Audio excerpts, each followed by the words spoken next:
Hello! Today in front of me I have Nubia Red Magic 7 smartphone, and in this video we will show how you can enable, manage and generally use the keyboard clipboard on this device. Alrighty, so first of all you want to launch the keyboard. At the top part of it, search for this very icon that stands for the clipboard page itself or for the clipboard section.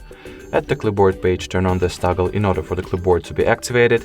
Next, if you would like to remove some of the elements you have over here, tap on this pencil.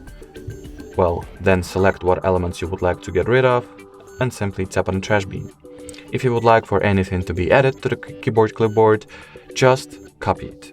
So here I'll enter or type in the word car, then I'll select and copy the word, and once I get back to the clipboard section, so let me do just that, we'll see that the car element has been successfully added to it as the most recent one.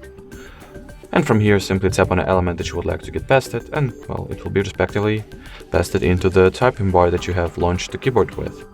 Alrighty, so that would be it for this video. Thank you so much for watching, and bye bye!